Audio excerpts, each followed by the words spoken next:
Hello Kuwait and Philippines, hello Middle East, and hello world. Yan po, welcome ulit dito sa ating live update. Kasama niyo muli Miss Lynn and kasama naman natin isa sa mga susante natin dito sa ICSA na magtatapos na. Ayan, pwede pa tayo magpakilala sa manonood natin. Ako po si Jusena Berondo. I'm residing in Kuwait. I'm working as domestic helper po for tayo dito? For 9 years. Classic pala kami, 9 years din ako. So ayun, kamusta ang buhay OFW? So far, mahirap pero kakayanin po. Ayun. Ano yung natin? Anong nag-udyok sa atin na mga ibang bansa? Para makatulong sa pamilya, lalo na sa parents ko kasi na sila, may edad na sila.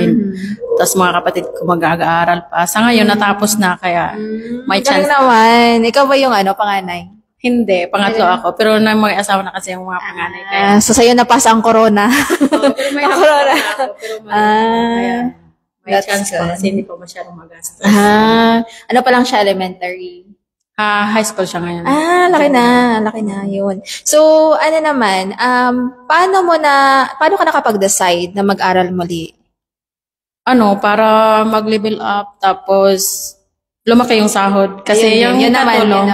Yung domestic helper kasi is mababa siya. Tapos parang hindi sapat. Mahina yung mahina yung sa buhay. Compensation. Oo, mahina. So, yun naman talaga yung pinaka-main talaga na reason ng mga susante natin dito. Bakit sila nag-aaral is, syempre, kasama na doon yung self-development. Then, kasama sa self-development is, develop rin yung sahod. Diba? So, yun, paano mo nahanap si ICSA? Sa newsfeed ko, sa Facebook. Kasi, Facebook kasi tayo. No? Oo, nakikita ko, tapos nag-inquire ako, tapos tinignan ko yung mga video nyo, tapos nakilala ko kung paano kayo sila magturo, tapos maganda yung service, kaya nag-try ako. Salamat naman. So, yun. Kamusta naman yung first day ng klase? Okay naman. Masaya. Kasi approachable sila eh. Approachable, tapos hindi mahirap kasama kasi hindi mga demanding yung kasi nga yung parang kasi nga dito naman is hindi lang pag-aaral kasi nga nade-develop dito yung pagkakaibigan, yung parang family dito sa ICSA kasi sino ba naman magtutulong-tulong na yung mga kapwa natin Pilipino, and then parang naging parang naging stress reliever na rin yung pagpasok.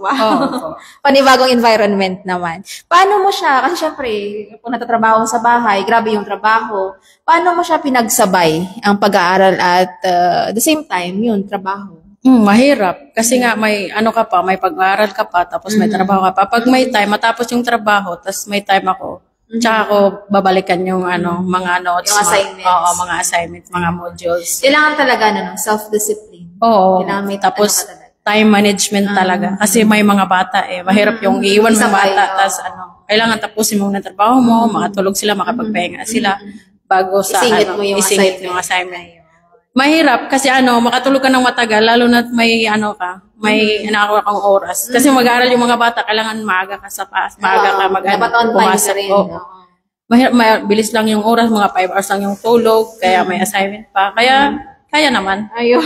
Gusto talaga, no? May paraan talaga. Kapag gusto mo isang bagay, is gagawa-tigawan mo ng paraan. Kasi kapag napilitan ka lang, mabilis kang mawala sa sa focus. Na, tinatamad na ako, bakit ko ito gagawin, ganito, ganyan, di ba? So, kailangan, pero kapag gusto mo, may paraan talaga. Maraming paraan. Gagawan mo talaga ng paraan. Kasi kasama nun, yung pag-improve mo ng sarili mo, kailangan mo rin magpursige, mag-sacrifice ng oras, kaysa sa ipapanood mo na mga movie, yung mga drama. Mag-aral.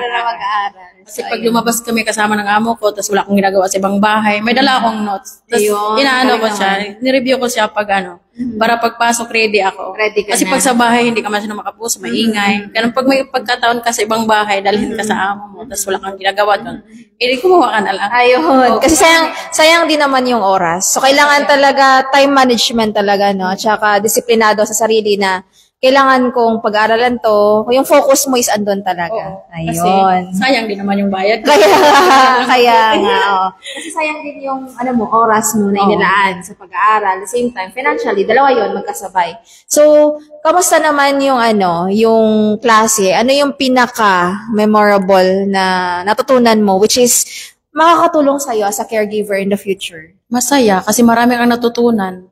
Bukod sa sa vital signs, fundraising, Heimlich maneuver, how to make the crutches, how to the cane, the Which walker. is yung skills talaga na yun na kailangan sa marami. caregiver. Okay. So, eto sa caregiver natin, hindi lang magkasama yung assignment making research at saka, may mga singit na mga bonus lessons na mga practical. So, ayun, sa instructor mo, kamusta naman ang instructor natin sa klase? Kasi for sure, kasi nagtatanong yung iba, nanonood ng mga live updates natin, mga student testimonial, syempre, inabangan nila na, kamusta kayang pagtuturo? May matutunan ba kami? Maayos ba? Or masyado bang stricto yung instructor namin? So, Sir Mark naman po, maganda yung yung turo niya. Kasi hindi, hindi ka pinipressure, kung ano lang yung oras mo, yun lang ang niya, hindi siya yung pinipilit ka na mag-aaral ka, ganun. Hindi, approachable siya, tapos, pipilitin niya sa sarili niya na maintindihan namin yung tinuturo niya. Tapos hindi siya yung magbitaw ng mga masasakit na salita para matuto ka, hindi. Very accommodating po. So, Sobra. parang siya, stress-free. Yung klase, at the same time, nag-e-enjoy. Mas magasahan ka pumasok kasi yung approach niya, hindi mahirap. Maraming excited pumasok. Lalo na ako. Lalo kanina kasi may mga games. Lalo na ako pag kasi marami siyang mga pakulo, hindi maubusan ng hindi boring, ganun. Kaya nga, hindi ka tatama rin ka. Matcha-challenge ka talaga. So, message natin sa instructor. Kasi malapit ka nang matapos. To Sir Mark, thank you po. Thank you so much sa pagtuturo. Sinishare mo sa amin yung mga learning na hindi namin natutunan. Maraming salamat po. Sobra. Ayun. For sure, kasi nga, pinapanood yan lahat ni Sir Mark Kevin, yung mga testimonial ng mga estudyante niya. Kasi nga, sa testimonial na doon niya makikita na yung fulfillment ba, na naririnig niya sa mga estudyante na nakatulong siya as an instructor, na ma-improve yung bawat isa, na may natutunan sila kasi yun talaga yung pinaka-importante sa isang guro na nakapag na may natutunan yung estudyante sa klase at nagagamit nila sa pang-araw-araw nila na buhay. So, ayan. So, para naman sa mga kaklase mo ngayon na natira sa klase, anong mensahe mo sa kanila? Para sa mga kaklase ko po na natira, good luck. Kaya nyo yan. Kakayanin natin. Kasi sinimulan natin, kaya kakananin natin lahat. Kung kaya ni Gisela, kaya nyo rin yan. may pagsubok minsan. Lahat naman talaga may mga pagsubok na pinagdadaanan. So, it's up to you kung gusto nyong tumigil na yan or take that challenge as a motivation na patunayan sa sarili mo na kaya kong tapusin. Kasi marami nagtapos, hindi naman madali talaga. Hindi naman talaga madali. Kailangan nyo lang, yun lang, faith in God, tapos yun, tiwala sa sarili ninyo na kaya nyo, nasimulan nyo na, so kaya nyo tapusin. Ayun. So, sa mga sa mga kapwa nating OFW na nasa Kuwait, and then, yun, kasama mo rin natin, nagbabrowse lang ng Facebook, nanonood lang ng drama. So, ano yung advice mo sa kanila as an OFW din na nag-aaral dito sa Kuwait? And yun, sa mga iba rin na nag-aalangan pa. Kasi nga, hindi pa sila, doubt pa sila sa pag-aaral, at saka sa course, at saka sa school. So, sa mga gustong mag-aral, mas maganda dito kasi yung i-accommodate ka. Tas maganda yung yung flow ng discussion, yung ganon. Tapos sa mga ka-OFW mo rin na paano mo sila iimbitahan na to improve yourself din. Hindi na tayo dapat mag-stagnant sa ganitong level na may dapat mag-level up ka. Kasi hindi pwede yung nasa baba ka lang tapos hindi ka naman aakyat hanggang tumanda ka. Hindi pwede yun. Kung may pagkakataon. Hindi mo alam kung ano yung kaya mo din. Hindi subukan. Kung may pagkakataon, so go. Wala namang masama kung susubukan. Tapos, hindi naman yung mawawala yan. Kung may learning ka, knowledge ka, hindi mawawala yan sa isip mo. Kasi nandyan na yan. Kaya, yan yung tinatawag nila yung pinakamagandang kayamanan. Investment, kayamanan na hindi talaga mananakaw. Hindi makukuha ng iba. Kaya kasi sarili ninyo yan. So, yan sa mga kababayan din natin at sa mga sasante, so, laban lang para sa pangarap at saka sa kaya nating na mga bagay na gusto nating maabot sa buhay. So, kailangan natin simulan sa sarili natin. Wala namang tutulong sa atin kundi yung sarili natin. So, you need to take the first step. Kasi ang lahat ng mga bagay sa paligid lang. So, you take the first step, nasa sayo. Kung gusto mong mag-level up, mag-stay ka lang dyan sa level na yan. Hindi mo alam kung ano pa yung maaabot mo sa buhay kung hindi mo susubukan.